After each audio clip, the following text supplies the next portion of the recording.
अगर किसी मर्द के फ़ोन पर किसी औरत का फ़ोन आ जाता है और वो एक अनजान औरत इस तरीके से बात करना शुरू करती है कि मुझे आपकी आवाज़ बहुत अच्छी लग रही है, मुझे आपसे बात करनी है। तो उस मर्द में कुछ ऐसे मर्द होते हैं जो बहुत सख्त और अपने परिवार के लिए बहुत एकाग्र होते हैं, लेकिन कुछ ऐसे होते हैं जो अपने ज़मीन से खिसक जाते हैं और उनका ईमान डोल जाता है। उन्हें ऐसा लगता है कि चलो घर पे बीवी है लेकिन बाहर की बिरयानी भी खाई जा सकती है।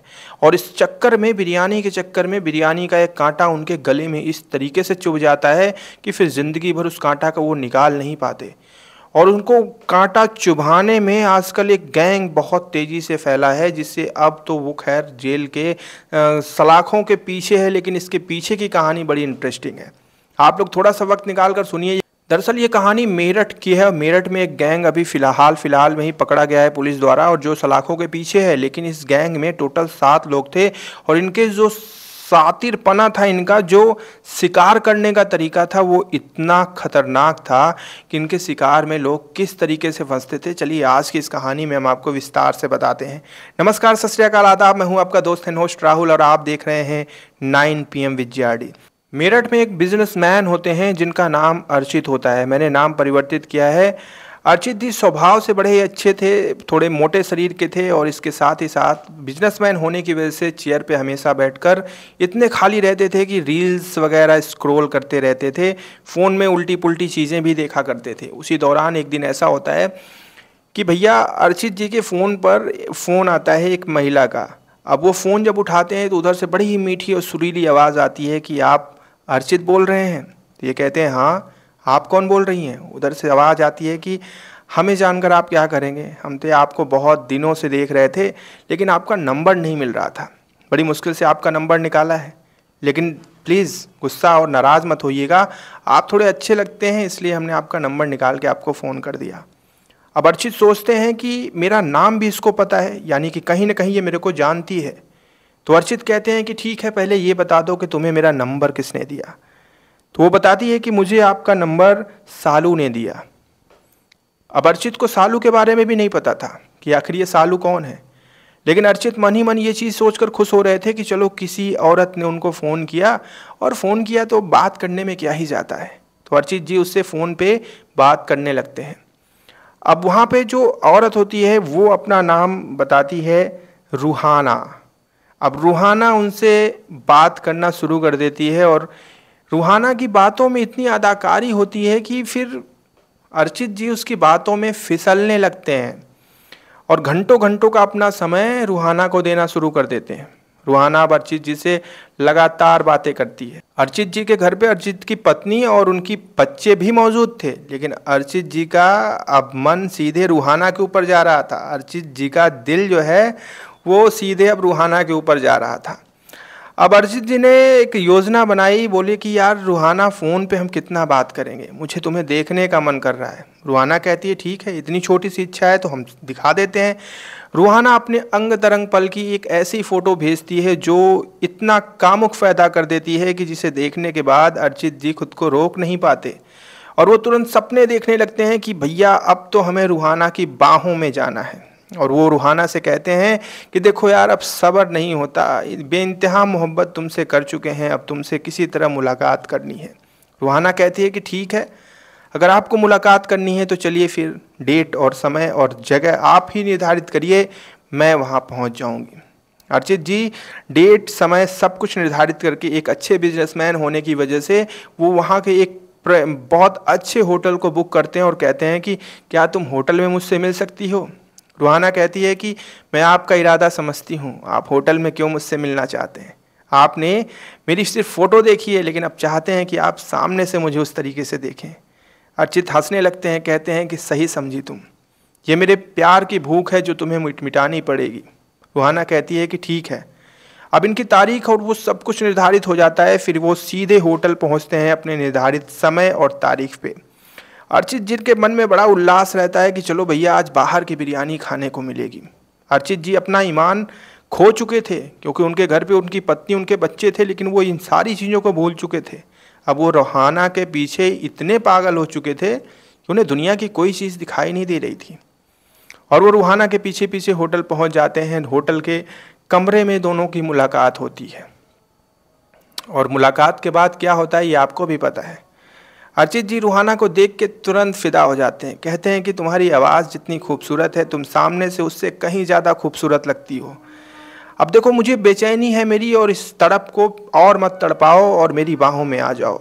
इसके बाद ये उसके साथ शारीरिक संबंध बनाते हैं और मन में बड़े खुश होते हैं कि चलो भैया, बिना किसी डर, बिना किसी खतरे और बिना किसी रिस्क के हमने बाहर की बिरयानी भी खा ली और हमारे गले में तो कोई हड्डी भी नहीं फंसी।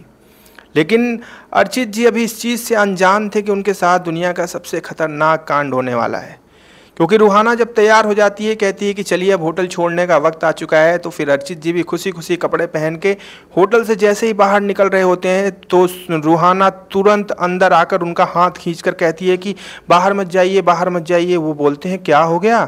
तो कहती है कि बाहर मेरे दीदी और जीजा खड़े हैं और मुझे लगता है कि उनको पता चल गया है कि मैं आपके साथ यहाँ पर आई हूँ, क्योंकि वो होटल के बाहर ही खड़े हैं। तो इसके बाद ये चीज़ सुनने के बाद अर्चित जी के पाँव फूल जाते हैं, कहते हैं अरे अब क्या होगा? रूहाना कहती है कि एक काम करते हैं कि इधर साइड से निकलते हैं, इधर थोड़ा सा गली टाइप का है या ये होटल का बैक डोर है, इधर से निकल के भाग लेते हैं। अर्चित कहते हैं कि अच्छा तुम्हें पता है, चलो फिर इधर ही से निकल लेते हैं। और वो पीछे के डोर से जैसे ही बाहर निकलते हैं तो बाहर एक स्विफ्ट गाड़ी खड़ी होती है, उसके बगल में एक और गाड़ी खड़ी होती है। अब ये लोग जैसे ही बाहर निकलते हैं वैसे 3 शख्स आते हैं और अर्चित जी को जोर से पकड़कर गाड़ी के अंदर भर देते हैं और भरने के बाद फिर इनको पीटना शुरू कर देते हैं। ज़बरदस्त अर्चित जी की पिटाई करते हैं और पिटाई करने के बाद कहते हैं कि अब सुनो हमारी बात, तुम रूहाना के साथ होटल रूम में गए थे, उसके साथ तुमने शारीरिक संबंध बनाया और समझ लो कि अब तुम फंस गए, क्योंकि तुम्हारे ऊपर अब बलात्कार का, रेप का, ज़बरदस्ती शारीरिक संबंध बनाने का केस चलेगा और बहुत जल्दी तुम्हारी खिलाफ FIR भी करवाई जाएगी। ये बात सुनकर अर्चित का सारा बिजनेस गिरी धड़ से ख़त्म हो जाता है। वो कहते हैं कि अरे भैया ऐसा मत करो यार, हमारे बीवी बच्चे हैं, हम मर जाएंगे।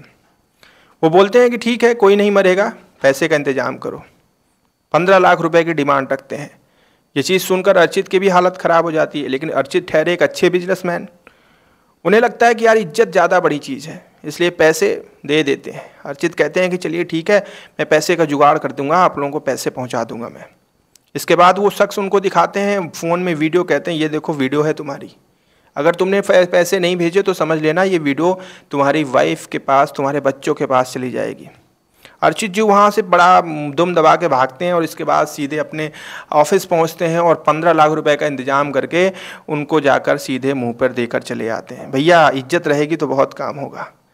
ये कहानी तो अर्चित की थी, लेकिन इसके बाद एक कहानी और आती है जिसके बाद इस गैंग का खुलासा होता है। ये कहानी होती है एक्चुअली रितेश जी की। रितेश जी अपने ऑफिस से निकल रहे होते हैं, शाम का वक्त होता है, 6 बजता है और उनके फ़ोन पे भी सेम इसी तरह कॉल आती है। और इस बार कॉल करने वाली जो लड़की रहती है उसका नाम होता है सालू। फ़ोन आने के बाद फिर ये बात करना शुरू करते हैं और सेम वही पैटर्न होता है और यहाँ पर रितेश भी पिघल जाते हैं। उन्हें भी लगता है कि चलो बाहर के बिरयानी खा लेते हैं और ये चीज़ सोचकर रितेश भी पहुँच जाते हैं होटल अपने निर्धारित समय पे। लेकिन यहाँ पर थोड़ी सी चीज़ें अलग हो जाती हैं।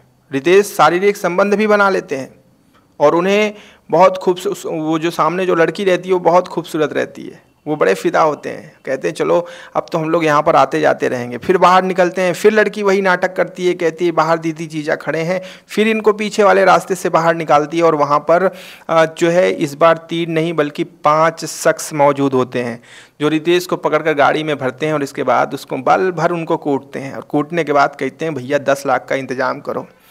अब क्या था कि बात ये थी कि रितेश जो है प्राइवेट जॉब करते थे, जिसकी वजह से उनकी सैलरी और उनकी इनकम इतनी ज़्यादा नहीं थी कि वो 2 दिन के अंदर 10 लाख रुपए का इंतज़ाम कर दें। तो वो कहते हैं कि भैया इतने पैसे तो हम नहीं दे पाएंगे। तो वो लोग कहते हैं कि अगर नहीं कर पाओगे तो इसकी बीवी को फ़ोन लगाओ। तभी जो है रितेश का फ़ोन भी शट डाउन हो जाता है बैटरी कम होने की वजह से। लेकिन वो बदमाश मानते नहीं हैं, वो तुरंत उनके फ़ोन से सिम निकाल के अपने फ़ोन में सिम डालते हैं और इसके बाद रितेश की बीवी को फ़ोन कर देते हैं और फ़ोन करके 10 लाख रुपए की डिमांड करते हैं। कहते हैं कि तुम्हारा पति होटल में एक लड़की के साथ शारीरिक संबंध बनाते हुए पकड़ा गया है। अब ध्यान रखना कि अगर पैसे का इंतजाम नहीं हुआ तो फिर भैया ये तो गए काम से, इनके खिलाफ FIR होगा और ज़िंदगी भर ये जेल में सड़ेंगे। ये बात सुनकर पत्नी के भी हाथ पैर फूल जाते हैं। पहले तो पत्नी ये सोचती है कि किसी तरह 10 लाख का इंतजाम करके इनको घर बुलाते हैं, फिर 10 लाख की जगह इनसे 10 करोड़ निकलवाएंगे, क्योंकि हालत तो बीवी की भी खराब थी। उनको बहुत बुरा लग रहा था कि यार ये शख्स जो है बाहर जाके इस तरह की हरकतें कर रहा है। इसके बाद जब वहाँ से रितेश को ये लोग छोड़ते हैं, कहते हैं कि कल तक पैसे का इंतजाम हो जाना चाहिए, तो रितेश वहाँ से सीधे भागा अपने नज़दीकी थाने पहुँचता है, क्योंकि रितेश को पता था कि वो हनी ट्रैप का शिकार हो चुका है। वहाँ पहुंचकर थाने में जाकर पुलिस को सारी इतिहास भूगोल बताता है। कहता है भैया ऐसे ऐसे हमारे साथ हुआ सर, प्लीज़ अब हमको बता दो। पुलिस को बहुत सॉलिड वहाँ पर जो है वो चीज़ें मिल जाती हैं और उसी आधार पर पुलिस छापेमारी कर लेती है और मौकाए वारदात पे 7 लोगों को गिरफ्तार कर लेती है। और उन 7 लोगों में सालू उर्फ सुमैना, रूहाना उर्फ सिमरन, दीपक जो कि बाउंसर का काम करता था, यानी अच्छी खासी बॉडी फिटनेस थी, तो अगर किसी शख्स को उठाकर गाड़ी में भरना होता था तो ये काम दीपक करता था। साथ में उसके अनिकेत, फ़हीम, आसिफ और फिरोज़, यानी कि ये 7 लोगों का गैंग था जो इसी तरीके से मर्दों को फंसाती थी। ये दोनों लड़कियां, दोनों में से कोई एक फंसाती थी, इसके बाद उसके साथ होटल में जाकर संबंध बनाती थी और बाहर निकलकर फिर गाड़ी में बैठाकर कुटवा देती थी और इसके बाद पैसे उनसे ऐंठना शुरू कर देती थी। पुलिस 7 को गिरफ्तार करके जब कड़ाई से पूछताछ करती है तो ये अपना जुर्म भी कबूल कर लेती हैं और कहती हैं कि हाँ हम ऐसे ही करते थे। तो ये थी हनी ट्रैप की कहानी मेरठ गैंग की। अब देखिए बात ये है ना कि हम सिर्फ इस वीडियो के माध्यम से ये बताना चाहते हैं कि हर वक्त बाहर की बिरयानी फ़ायदा नहीं करती। ध्यान में रखिएगा, बिरयानी खाते खाते अगर बिरयानी की हड्डी किसी दिन गले में फंस गई तो सांस लेना भी दुर्लभ हो जाएगा। इसलिए ईश्वर ने जो दे रखा है उसमें संतुष्ट रहिए, खुश रहिए, क्योंकि जो आपको मिला है वो बहुतों को नहीं मिलता। और अपना ध्यान रखें और कमेंट में ज़रूर अपना विचार साझा करें। कल हम फिर से मिलेंगे, अपना ध्यान रखिएगा। जय हिंद।